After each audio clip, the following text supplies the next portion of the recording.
Book of Deuteronomy, as we have been meditating and focusing on the journey and settlement of Israel, in so many ways we see that God is speaking to us, to our own context.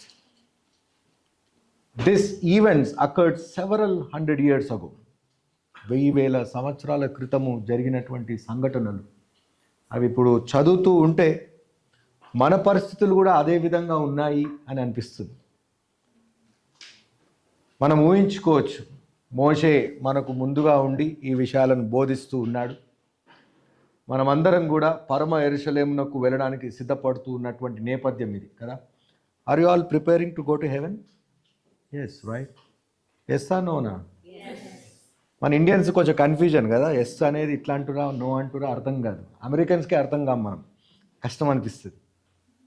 The nodding head sometimes it's negative కనోటేషన్. అందుకొరకే స్వరం ఎత్తి చెప్పమంటాడు. మోషే ఎప్పుడు కూడా అందరికీ చేతులు ఎత్తి చెప్పండి అని అంటాడు. Several times he reminds them, raise your voices, lift up your voices. And this particular chapter is reminding the very purpose that, God has chosen you with his unconditional love. దేవుని యొక్క అన్కండిషనల్ ప్రేమతో మిమ్మల్ని అందరినీ కూడా ఏర్పాటు చేసుకున్నాడు. A chosen people. Chosen means not to cherish only the luxuries. Usually we have that in mind. If I am been chosen by God, if I am been selected by God, and if I am been set apart for God's work, everything should happen according to me. That is our expectation. కదా, అన్ని మనం అనుకున్నట్టు జరగాలి. దేవుని చేత ఏర్పాటు చేయబడ్డాము అని అనుకుంటే ఏమనుకుంటామంటే, నేను చెప్పింది అందరు వినాలి, నేను చేసేది అన్ని జరగాలి. వర్షం రావాలంటే రావాలి, ఆగాలంటే ఆగాలి, ఏదన్నా స్థలంకి వెళ్ళిపోవాలంటే కళ్ళు మూసుకుంటే అక్కడికి వెళ్ళిపోవాలి. సో ఆ విధమైనటువంటి expectations chosen. The community of Israel also might have probably felt that when Moses was telling them, God is going to liberate you from this land of slavery and is making you to settle down in a promised land. What would be the expectation? Over night దేవుడు ఇలా తీసుకెళ్ళిపోయి అలా అక్కడ పెట్టేస్తాడని. మన expectation America రాకముందు కూడా వేరేగా ఉండింది, ఇప్పుడు రియాలిటీ లైఫ్ అయిపోయింది కదా. Before coming to US also our expectations అంత క్లౌడ్ మీద నడవడమే, ఇంకా అన్ని మిషన్లే అంట, అసలు ఏం పని చేసే అవసరమే లేదు. ఇప్పుడు ఇండియాలో ఉన్నవారు అదే అనుకుంటారు, మీకేంటండి అమెరికాలో ఉన్నారు మీరు అని. మనం అంటాము అమెరికాలకు రా, అప్పుడు తెలుస్తుంది నీకని. So the community of Israel also probably felt that, when Moses was telling them, hey, God is going to liberate you from this slavery. He is going to give you a land. అక్కడ land రెడీగా ఉందండి? ఏం లేదు, ఎవరు welcome చేస్తే లేరు అక్కడ. పెద్ద పెద్ద దేశాలు అక్కడ ఉన్నాయి. 7వ అధ్యాయంలో మొదటి 2 వచనాల్లో మనం గమనించినట్లయితే, నీ దేవుడైన యెహోవా నిన్ను చేర్చి బహుజనములను అనగా సంఖ్యకును బలమునకును నిన్ను మించిన, ఎవరున్నారు అక్కడ నిన్ను మించినటువంటి వారు? హిత్తీయులు ఉన్నారు, గిర్గాషీలు ఉన్నారు, అమోరీయులు ఉన్నారు, కానానీయులు ఉన్నారు, పెరేజీలు ఉన్నారు, హవీయులు ఉన్నారు, యోబేసీయులు ఉన్నారు. 7 nations are there. 7 strong nations. When God told through Moses that God is going to place you in the promised land, the land of milk and honey, the understanding probably might have been something else. Oh, no need to work here, no need to labor, no need to get up, and no need to do anything. Because we are chosen, then God is going to do everything for us. But here God is preparing them that, already there are strong people than you, but I am giving you that land. You need to go and claim. You need to go and claim. Likewise, even in our job, 100 applications are there, only you are chosen. Chosen for what? Daily to sit at home and take money? No, you have to work. You have to give extraordinary thing to the team. What is that? You are going to come and build the office or the purpose or vision, mission, values. You need to match up to the expectations, not to go and just sit. You have to deliver the substance, the best thing, That is the reason we are chosen. And here God has also chosen this community of Israel to deliver the good. God's expectation is that they should purify themselves. They should set apart themselves from the community of the world. They should give the best to me. That is what. They should be able to make best sacrifices. They should be able to lead a best life, a purified life, a life which is honorable and acceptable to me. To my expectation, to my standards, these people should meet. That is what the chosen means. When we are chosen for a company to work, we need to expect to the standards of that community. Whether it may be dress code or your behavior, your food, way of eating, everything matters because you are observed, you are evaluated, and finally you will be asked to evaluate yourself. Where do you stand out of 10? Isn't it? God also, through Moses is reminding this 40 long years of journey is one phase of life. Now you are going to enter this land. And no one is there standing and welcoming us with garlands. No one has kept a digital banner there. Welcome to the community of Israel. No one is doing that. They have to conquer. That means they need to prepare themselves to invest their bodies, invest their energy, invest their strength, invest their everything. Wholeheartedly they should. Now they cannot go back. They cannot go back. If they go back, there is slavery. The enemy is ready to cut their heads. They cannot go back. St. Paul also reminds the same thing in the agricultural terms. ఆయన తెలుగులో చాలా స్పష్టంగా చెప్తాడు. నాగటి మీద చేయి వేసిన వాడు ఏం చేయాలి? వెనుకకు తిరగొద్దు, ఇంకా అయిపోయింది. క్రీస్తును నమ్మిన తర్వాత వెనుకకు చూసేది లేదు. వెనుకకు చూస్తే ఏమవుతుంది? ఉప్పు స్తంభాలు అయిపోతాయి మన జీవితాలు. You will be stagnated when you turn back in faith. Nothing else you can do. You will be of no use. ఒక స్టాచ్యూ అయిపోతావు అక్కడ. ఉప్పు స్తంభం, రూపురేఖలు ఇంకేం ఉండే అక్కడ. No one would identify you. You are of no value to anyone. This is what is going to happen if you turn back in your faith. Now the community of Israel has been asked to move forward and be prepared. దేవుడు మిమ్మల్ని ఏర్పాటు చేసుకున్నాడంటే అంత సులువుగా అయిపోతుందని అనుకోవద్దు అని మోషే ఇక్కడ వారిని సిద్ధపరుస్తూ ఉన్నాడు. మీకంటే సంఖ్యలో బలమునకును నిన్ను మించిన హిత్తీయులు ఉన్నారు, గిర్గాషీయులు ఉన్నారు. There are so many nations, empires are there. That is what it means. It's not under just one empire. There are so many kingdoms, dominions are there. And now you are chosen to conquer that land, a task for the chosen ones. In our spiritual journey, God has chosen us for a purpose. Not to sleep and dream, oh, God has chosen me, I'm going to walk in the streets of gold. The imaginations are different. Sometimes when I talk to our friends in India, they say, మీకేంద్ర ఎక్కడ చూసినా డాలరే, ఎక్కడ చూసినా నడుస్తుంటే కూడా చెట్లకు అన్నిట్లా డాలర్లే వేలాడుతుంటే తెంపుకోలేక బ్యాగులో పెట్టుకోలేక మనకు చేతనైతే లేదని అనుకుంటారు వాళ్ళు. అదే నేను కానీ అక్కడ ఉంటే దున్నేస్తుంటే American. This is what they talk, this is what they dream. The community of Israel also might have thought like that. ఓ, దేవుడు ఇస్తున్నాడంటే ఇంకా అంత పాలు తేనెలు నిజంగానే ప్రవహిస్తూ ఉంటాయి, ఇంకా నింపుకోవచ్చు, కుండల్లో బిందెల్లో పాలు నింపుకోవచ్చు, తేనె నింపుకోవచ్చు అనుకున్నారు. తేనె తీయడం అంత సులువు కాదండి కదా. పాలు ఇంట్లోకి రావాలంటే కూడా చాలా కష్టపడాలి. అందుకొరకు తెలుగులో మొరటుకో సామెత, దుఃఖం లేనోడు గేదెను కొనుక్కోవాలంటారు. అంటే చాలా పెద్ద పని అన్నట్టు, అంత ఈజీ కాదు.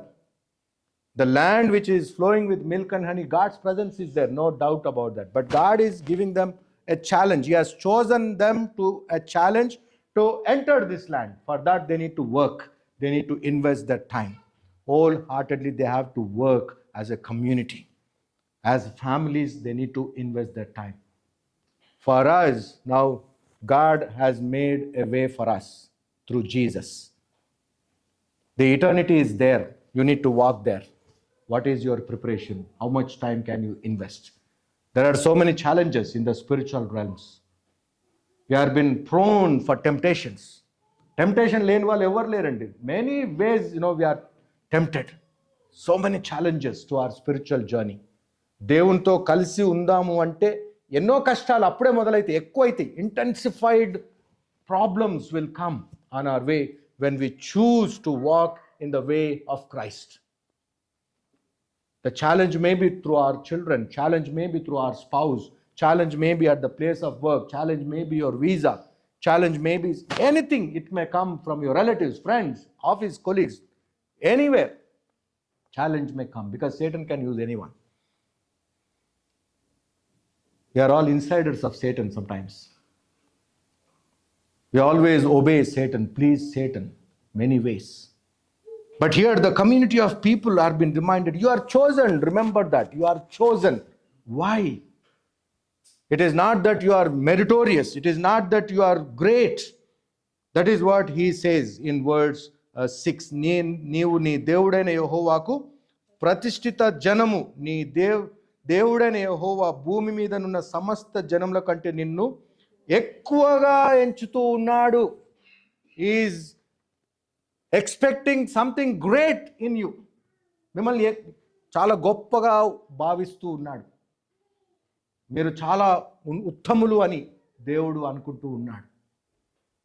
ఇంకా ఏమంటారండి అక్కడ ఆయన? నిన్ను తనకు స్వకీయ జనముగా ఏర్పరచుకున్నాడు. My own people, my own. You know, yeah, God has chosen this plan. God has been revealing from the beginning of creation. You know, God is always coming. Adam and Eve, every day God was coming and making a walk along with them, having a conversation. During the time of prophets, during the time of Israel, 40 long years, God was journeying with them. It's not that God sitting somewhere and asking them to do. God was part of their day-to-day life. And in the New Testament, we see that, God sends his only son, Jesus. God was walking with people, living with people. He knows the pain of people.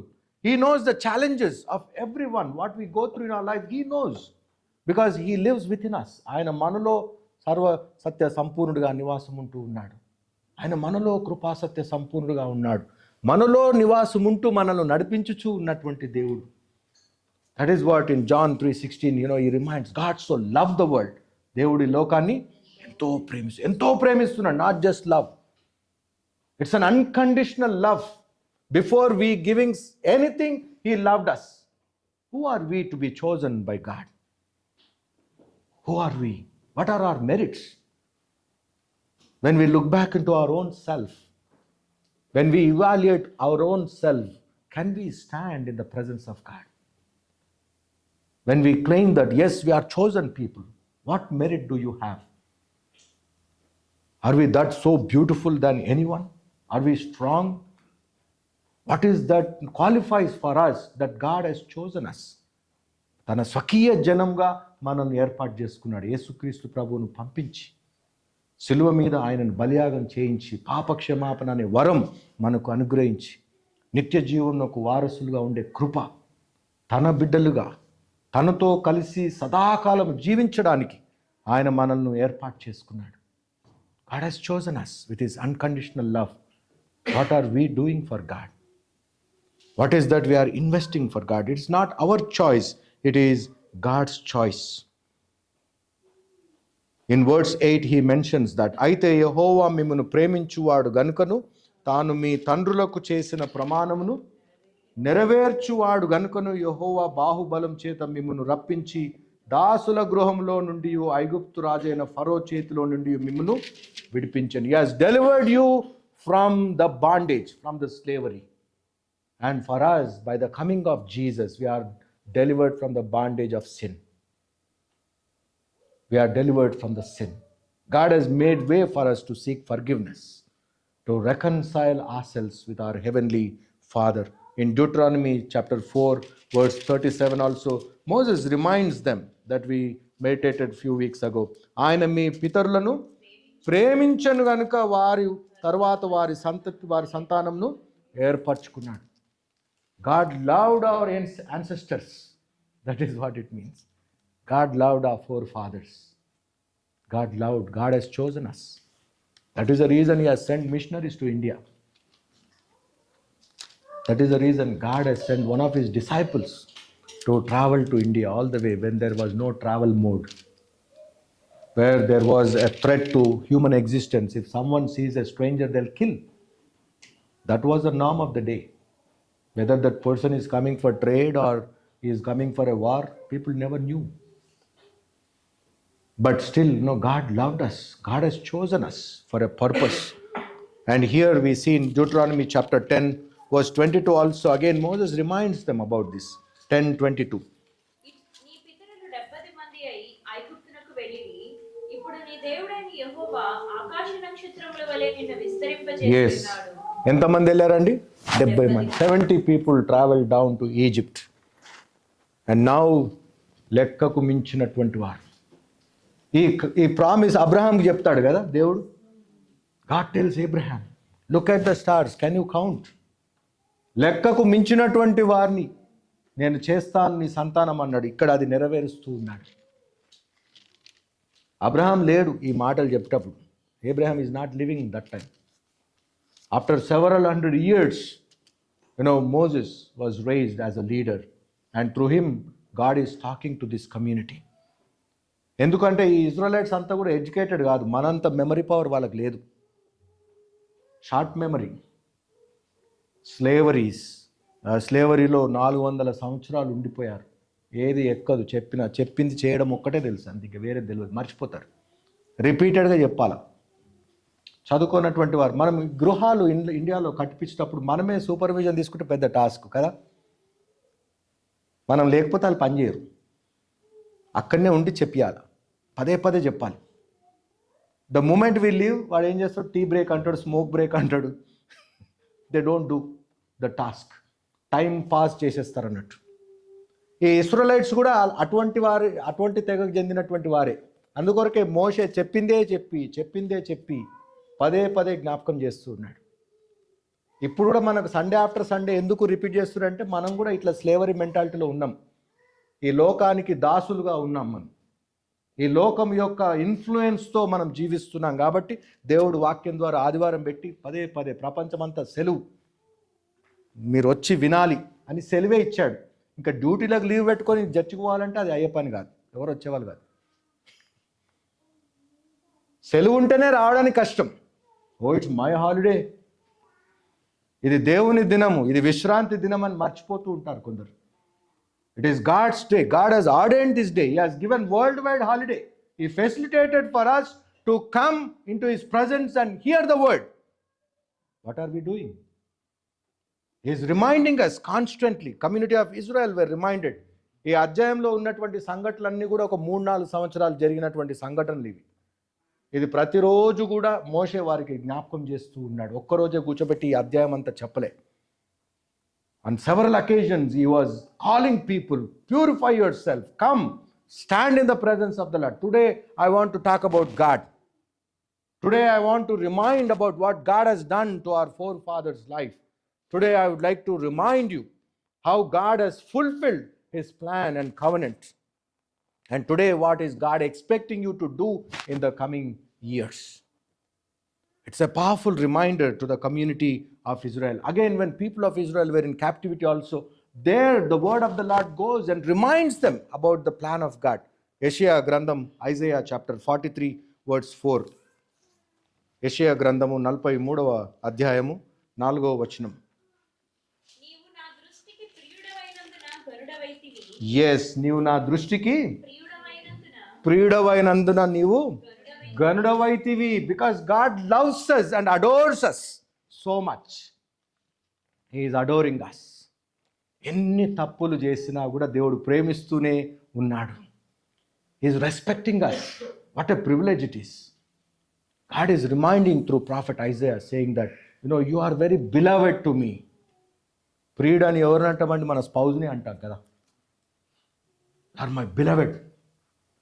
ఆ విధంగా దేవుడు అంటున్నాడు ఇశ్రాయేల్ ప్రజలను. ఆయన ఏర్పాటు చేసుకున్నాడు కాబట్టి is tolerating కదా. Even in marriage life also tolerance is required, isn't it? Tolerance.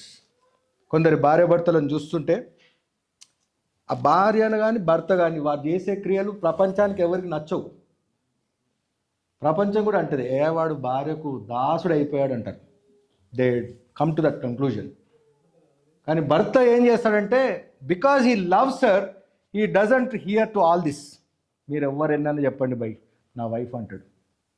అవునా కాదు? You might have come across this attitude people. Same way God also was dealing with Israel people. వేరే వాళ్ళందరూ కూడా దేవుణ్ణి అడుగుతారు, ఏంటా నీ మాట వీళ్ళు వినరు కదా, ఎందుకు వీళ్ళని పట్టుకొని నువ్వు నమ్ముతూ ఉన్నావు, వీళ్ళంత నమ్మక ద్రోహులు నీకు ఇంకొకరు దొరకరు ప్రపంచంలో అని దేవుడు చెప్పిన వాళ్ళు కూడా ఉన్నారు. సాతాను కూడా ఒకసారి వెళ్తాడు యోబు పక్షంగా. ఎక్కడి నుంచి వస్తున్నాడంటే భూలోకం నుంచే ఇప్పుడే ట్రావెల్ చేసి వస్తున్నా అని చెప్తాడు. అంటే యోబు నువ్వు చూసావా అంటే, ఏముంది నువ్వు అన్ని ఇచ్చినావు కాబట్టి ఆయన నిన్ను నమ్ముతూ ఉన్నాడు, అవి తీసేస్తే ఆయన కూడా చూపిస్తాడు ఒరిజినల్ కలర్ అంటాడు. అంటే సాతానుకు తెలియదు పాపం దేవునితో యోబుకున్నటువంటి సంబంధం. Can God take a challenge on behalf of Satan about us? Can God take a challenge? అంత కాన్ఫిడెన్స్ ఇచ్చామా దేవునికి? యోబు వలే అన్ని ఇచ్చావు కాబట్టి, అమెరికాలో ఉన్నారు కాబట్టి వాళ్ళు ఆరాధిస్తున్నారు, ఉద్యోగం ఇచ్చావు కాబట్టి వాళ్ళు ఆరాధిస్తూ ఉన్నారు, మంచి ఇల్లు ఇచ్చావు కాబట్టి నేను ఆరాధిస్తున్నారు. ఇవన్నీ తీసేస్తే నిజంగా దేవునికి ఇచ్చే సమయం ఇస్తామా? Can God take up the challenge on behalf of us like Job? అప్పుడు జోబు విషయంలో చెప్తాడు, లేదు లేదు జోబు అటువంటి వాడు కాదు అంటాడు. ఇవన్నీ తీసేసినా ఏం చేసినా నువ్వు ట్రయల్ చేయి, ప్రాణంకు మాత్రం హాని చేయకని చెప్తాడు దేవుడు. అక్కడ ప్రాణం నా చేతిలో ఉందంటాడు. ప్రాణం తప్ప వేరే అన్ని టెస్ట్ చేస్తాడు Satan. We know that story. God loves us so much. He has that much of confidence when he says, my beloved. Like how a husband or wife, husband, how they trust each other, tolerate each other, bear each other. God is bearing the community of Israel. It is not that they are very great. They have their own weaknesses. 40 రోజులు మోషే లేకపోతే కింద ఏం చేస్తారు? దూడని తయారు చేస్తారు, golden cough చేసి మొక్కుడు మొదలు పెడతారు. అటువంటి వీక్నెస్. జస్ట్ 40 డేసే, 4 వారాలు గుడికి రాకపోతే ఇక రాబుద్ది కాదు, అయిపోతుంది. ఏముంది అక్కడ? మొదలవుతుంది అన్నట్టు దూడని వర్షిప్ చేసేది. దూడ వచ్చేస్తుంది. We make a image for ourselves, we worship ourselves. అద్దం చూసుకుంటా మురిసిపోతూ ఉంటాం, ఎంత బాగున్నా, నా ఐబ్రోస్ ఎంత బాగున్నాయి, ఐలాష్ ఎంత బాగున్నాయి. అద్దం చూడడానికి గంట అయిపోతుంది. ఆ తర్వాత సడన్గా రీల్ పాపప్ అవుతుంది, అవి చూడడానికి 2 గంటలు అయిపోతుంది, దినం అయిపోతుంది. అయ్యో చర్చికి రావాలనుకున్నా కానీ లేట్ అయిపోయింది. ఎన్నోసార్లు అలా జరుగుతుంది. చర్చి సండే రోజే రీల్స్ వస్తాయి కొత్త. ఎందుకంటే పని లేని వాళ్ళంతా ఫ్రైడే సాటర్డే చేస్తారు, సండే పెట్టారన్నట్టు. మనం వెయిట్ చేస్తుంటామని. ఇక అది బాత్రూమ్ పోయినా గంట, ఇంట్లో తింటున్నా గంట, తీరా చూస్తే లేట్ అయిపోతుంది. వద్దులే, ఇంకా పాస్టర్ తిడతాడు, మన మ్యూజిక్ డైరెక్టర్ తిడతాడు, వద్దులే ఈరోజు గుడికి అనుకుంటాం అన్నాడు.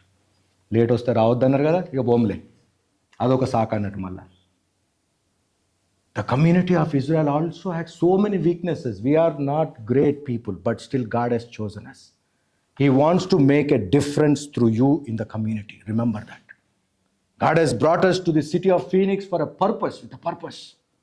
He has a plan. You ask God, Lord, what is your purpose in my life? Repeatedly you are making me to live in the hot desert. నాకు వేడంటే ఇష్టం లేదు, ఆయన నన్ను ఇక్కడ ఎందుకు పెట్టావు ప్రభు అని అడగాలి. ఎవరమైనా ఇష్టపూర్వకంగా ఉన్నామండి? లేదు. Given a chance, pack up. బలవంతంగా దేవుడు నేను తీసుకొచ్చి తింపి మళ్ళీ ఇక్కడికే తీసుకొస్తున్నాడు. వేడంటే ఇష్టం లేకుండా తిరిగి వేడి స్థలంలోకి దేవుడు పెట్టాడు. There is a purpose. మీ జీవితంలో ఒక ప్రణాళిక దేవుడు ఏర్పరచుకున్నాడు. దేవుడు మిమ్మల్ని ఎంతగానో ప్రేమిస్తున్నాడు. Is addressing you as beloved, my chosen, my covenant people. Ask God, what is that purpose Lord in my life? In Jeremiah also he reminds that community. ఇర్మియా గ్రంథం 31వ అధ్యాయం 3వ వచనం. చాలా కాలం క్రిందట యెహోవా నాకు ప్రత్యక్షమై ఇట్లనెను, శాశ్వతమైన ప్రేమతో నేను నిన్ను ప్రేమించుచున్నాను గనుక. yes, శాశ్వతమైనటువంటి ప్రేమతో నిన్ను ప్రేమిస్తూ ఉన్నాను గనుక అని అక్కడ నేను మీ ఎడల కృప చూపుచు ఉన్నాను అని వారి జ్ఞాపకం చేస్తున్నాడు. ఇర్మియా ప్రవక్త చెప్తుంటే ఎవరు వినేటటువంటి సందర్భం లేకుండింది. అందుకొరకే ఈయన ఈ పదం వాడతాడు. ఏమని? చాలా కాలం తర్వాత, అంటే మీరు నాకు గెలవలే అన్నట్టు అర్థం. అక్కడ కూడా ఇటువంటి బ్యాచ్ ఉండే. దేవుని వాక్యం అక్కడ ప్రకటించబడుతుందంటే వద్దులే, బిజీగా ఉన్నాము, టైర్డ్ ఉన్నాము అని చెప్పిన బ్యాచ్ అప్పుడు కూడా ఉండింది. అందుకొరకే వాళ్ళు వచ్చినప్పుడు చెప్తున్నాడు, చాలా కాలం తర్వాత దేవుడు నాకు చెప్పిన మాట అని జ్ఞాపకం చేస్తూ ఉన్నాడు. ఎందుకంటే ఆయనకు చెప్పే అవకాశం ఇవ్వలే జనాలు. They didn't give the opportunity what God has said. అందుకొరకే చాలా కాలం తర్వాత దేవుడు నాకు ఈ మాట, చాలా కాలం ముందు నాకు యెహోవా ప్రత్యక్షమై ఇట్లా, నేను శాశ్వతమైన ప్రేమతో నేను నిన్ను ప్రేమించుచూ ఉన్నాను గనుక విడువక నీ ఎడల కృప చూపుచూ ఉన్నాను. I'm loving you with ever lasting love. That is the reason I'm showing you mercy, nothing else. It is my love which is hindering you to sustain. It is my love which is making you to exist. It is my love which is covering all your iniquities. ప్రేమ దోషములను కప్పుతూ ఉన్నది. అది దేవుడు demonstrate చేస్తూ ఉన్నాడు. Rebellious యాటిట్యూడ్తో ఉన్నటువంటి వీళ్ళను కూడా ఆయన ప్రేమిస్తూ ఉన్నాడు. Is showing so much of love. In human realms it is not tolerated. Only with God this is possible, because it is unconditional love. Unconditionally he is loving these people, though they are not listening, though they are not gathering. The community of Israel were not gathering during the time of Jeremiah. Jeremiah ఆ మార్గాన వస్తున్నట్టు ఈ మార్గాన వెళ్ళిపోయినటువంటి వారు ఉన్నారు. ఆయనకు చెప్తారు, warning ఇస్తారు, నువ్వు ఇంకోసారి దేవుని మాటలు మాట్లాడితే మా దగ్గరకు రాకు, పోయి ఈజిప్టుకు పోయి అక్కడ చెప్పుకో అంటారు. పొరుగు దేశం పో, మాకు మాత్రం చెప్పకు నువ్వు అని చెప్తారు. They give him a warning. నువ్వు ఇంకోసారి వచ్చి దేవుని మాటలు మాట్లాడకని చెప్తారు. అటువంటి వార్నింగ్ ఇచ్చారు. There are people who hear this when they preach the gospel, when they share the tracts. Even today these things happen. ఈ దినాల్లో కూడా జరుగుతున్నాయి. దేవుని గురించి మాత్రం మాట్లాడదు. ఇప్పుడు ఆఫీస్లో అదొక రూల్ కదా, సెక్యులరిజం. కుక్క గురించి, పిల్లి గురించి గంటలు గంటలు మాట్లాడండి, దేవుని గురించి మాత్రం మాట్లాడదు. You can talk about animals, but not about God. You cannot reason out about God. You cannot share your experience about God. How was your Sunday? I went to church అనగానే let me have grab coffee అని వెళ్ళిపోతారు వాళ్ళు. ఎవరు మాట్లాడరు మీతో. చర్చికి పోయే batch పక్కకు పెట్టేస్తారు. This is what is happening in our times. We live in a dangerous time where people disown God. We live in a time where people don't respect God. We live in a time zone where people do not want to hear about God. This happened several hundred years ago with Jeremiah. అందుకొరకే అంటాడు, వాళ్ళు gather అయినప్పుడు చాలా కాలం ముందు నాకు దేవుడు ప్రత్యక్షమై చెప్పిన మాట ఇప్పుడు చెప్తూ ఉన్నాను అంటాడు. దేవుడు ప్రత్యక్షమై చెప్పమని చెప్పాలి ఇమ్మీడియట్గా, కానీ జనాలు వస్తాయి కదా, ఎవరు రాలే, ఎవరు వినలే. That was the time. But still he was reminding people, though they had that rebellious nature, God is loving you with everlasting love. అది గుర్తుపెట్టుకోవాలి. మనం ఇక్కడ ఉన్నామంటే మెరిట్ తోటి కాదు, దేవునిచ్చిన కృపను బట్టి, దేవుడిచ్చినటువంటి ఆధిక్యతను బట్టి మనం ఇక్కడ ఉన్నాం. దేవుడిచ్చినటువంటి అపారమైనటువంటి ప్రేమకు సాక్ష్యంగా దేవుడు మనల్ని ఇక్కడ నిలబెట్టడానికి, ఆయన ఒక ఆత్మకార్యాన్ని చేయడానికి నిన్ను నన్ను ఆయన ఏర్పాటు చేసుకుని ఈ పట్టణంలో పెట్టాడు. What are we doing for God? What is that we're doing in the name of God? What is that we are testifying to God? ఈ 9 నుంచి 11 వచనాల్లో చూస్తే దేవుని యొక్క ఫెయిత్ఫుల్నెస్ మనం ఇక్కడ జ్ఞాపకం చేయబడతాం. ద్వితీయోపదేశకాండం 7వ అధ్యాయం, Deuteronomy chapter 7 words 9 and 10. He is talking about to keep up the commandments, to keep up the covenant, to keep up that faithfulness. God is faithful, so he is expecting people to keep his covenant of love, provided you obey these commandments. Is the one thing, the least thing that God is expecting from the community of Israel is to obey his commandments. ఆయన ఏమంటాడంటే, కాబట్టి నీ దేవుడైన యెహోవా తానే దేవుడనియు, తన్ను ప్రేమించి తన ఆజ్ఞలను అనుసరించి నడుచుకొని వారికి తన నిబంధనను స్థిరపరచువాడు. He is going to establish his covenant for how many long years? 1000 తరములు, 1000 generations. It's not years, generations. Even if you say that 15 years is one generation. పాతకాలంలో అంతా చైల్డ్ మ్యారేజెస్ కదా, 15 yearsకి ఒక జనరేషన్. ఇప్పుడు 35 yearsకి ఒక జనరేషన్. ఎందుకంటే 30కి ముందు ఎవరు పెళ్లి మాట ఒప్పుకోవట్లేదు.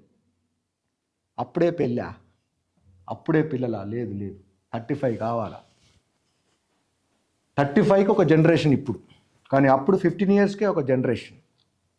అంటే కూడా 15 into 1000 అన్ని జనరేషన్స్కు దేవుడు, అన్ని సంవత్సరాలకు దేవుడి యొక్క కృప మనకు ఎస్టాబ్లిష్ అవుతుంది అని చెప్తున్నాడు. అంటే ఒక పర్సన్, ఒక నీతిమంతుడు ఒక గృహంలో ఉంటే 7 తరాలు దేవుడు వారిని దీవిస్తాను అని అంటాడు. If we lead a righteous life, if we lead a life which is honorable to God, acceptable to God, it's not the blessing is confined to you, but 7 generations will be blessed by you. జనరేషన్లో ఒక్కోడు అలా ఉంటే 1000 జనరేషన్స్లో అటువంటి అన్ని claim చేసుకోవచ్చు.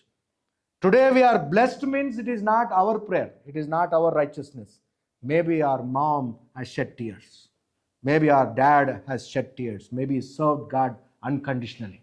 లేకపోతే మీ తాతలు కొన్నిసార్లు కొనకు మంచి చెప్తే ఏ జన్మలో చేసిన పుణ్యమో అక్కడ కూడా ఎవరి క్రెడిట్ ఇవ్వం, మళ్ళీ మనదే, మన డబ్బాను మనమే కొట్టుకోవడం అంటే అదే అన్నట్టు.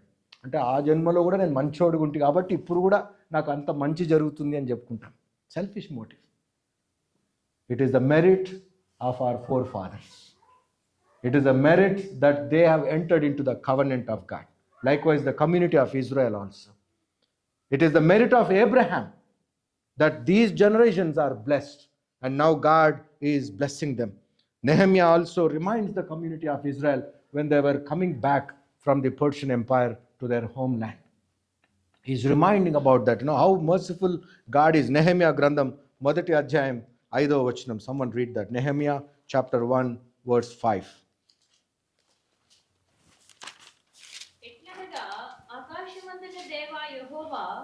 భయంకరుడైన గొప్ప దేవా, నిన్ను ప్రేమించి నీ ఆజ్ఞలను అనుసరించి నడుచువారిని కటాక్షించి వారితో నీ నిబంధనను స్థిరపరచువాడా.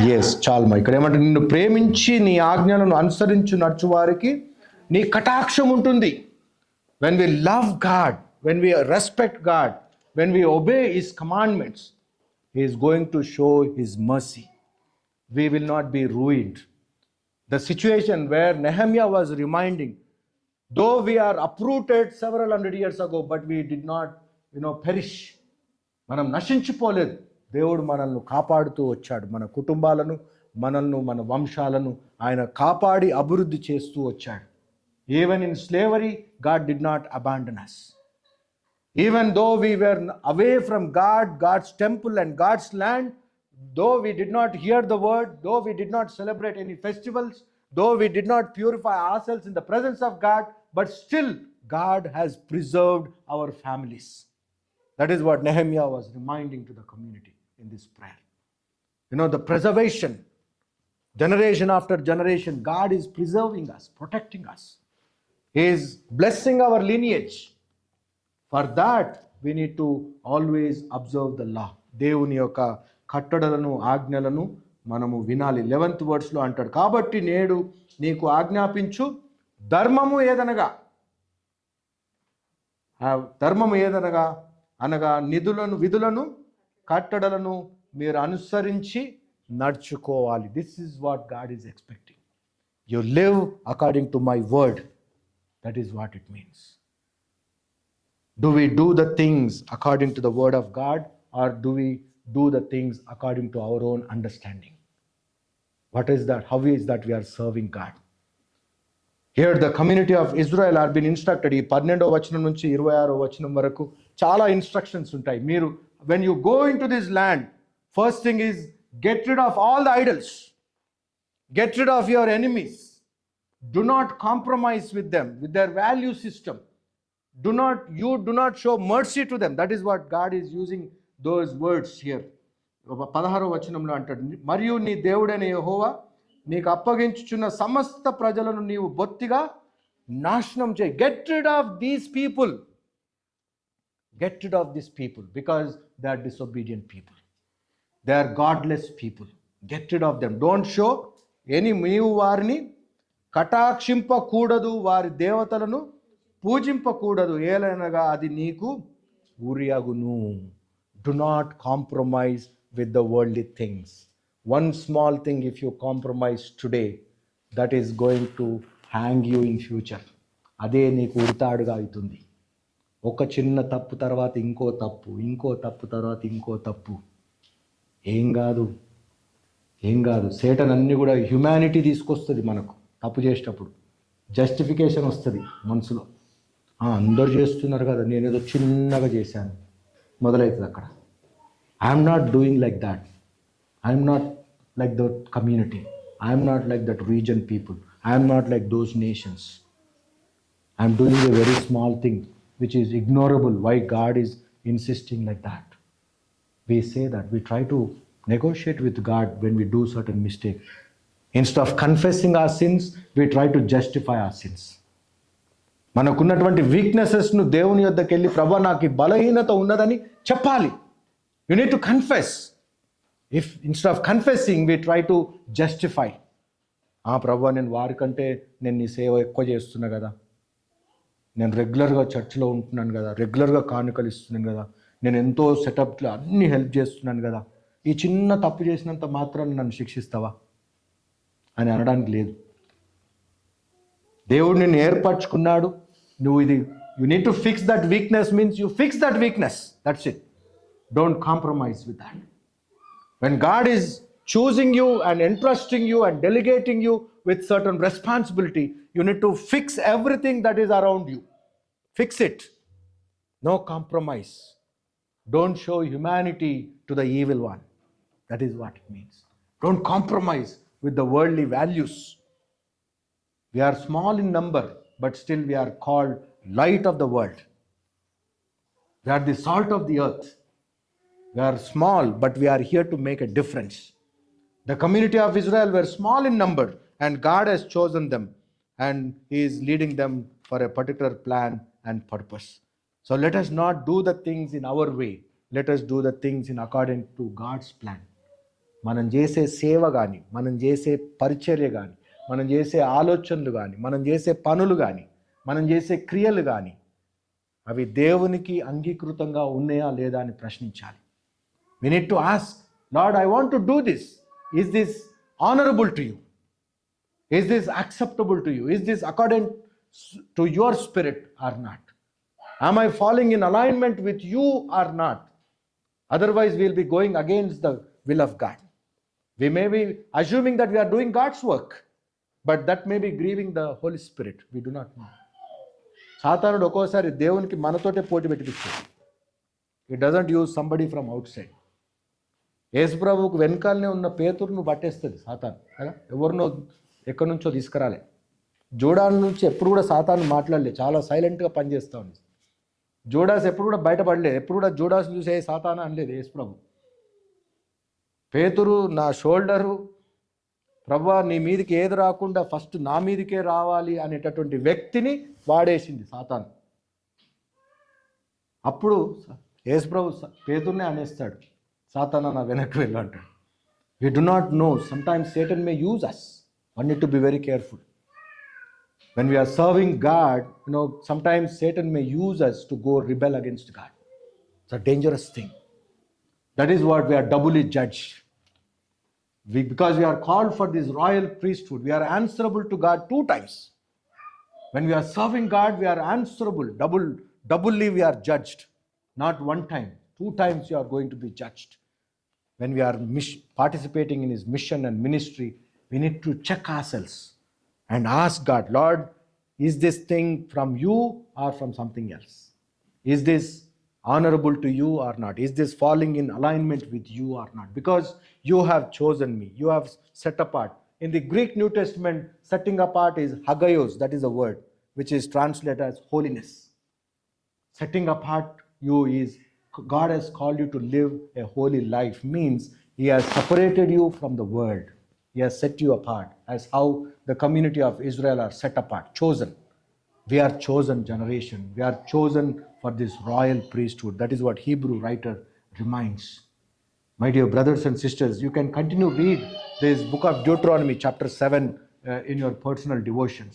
I encourage you, so many instructions why God is giving there. Why God is asking them to get rid of certain things. Why God is showing not to show any mercy to those people. Kill them. That's what He says. Kill them. నీ శత్రువులను సంహరించి అని చెప్తున్నాడు. నరహత్య చేయకూడదని నిబంధనలో చెప్తాడు. కానీ ఇక్కడ దేవుడే చెప్పేస్తున్నాడు, get rid of those people. Get rid of that idolatry. Get rid of every sinful thing which is around you, because you need to start afresh. You need to lay the foundations so that your coming generations would lead a holy life. Today we are called to lead a holy life so that our coming generations would live a holy life, a role model life, a blessed life, a life which is honorable and acceptable to God. Shall we bow our heads and pause for a moment in silence and examine ourselves? God has called us to lead a holy life. Are we part of this God's sovereign choice? Are we under God's authority? And what kind of faithfulness do we demonstrate through our day-to-day life? When God is showing that unconditional love towards us, are we serving Him unconditionally? Our gracious God, our loving Heavenly Father,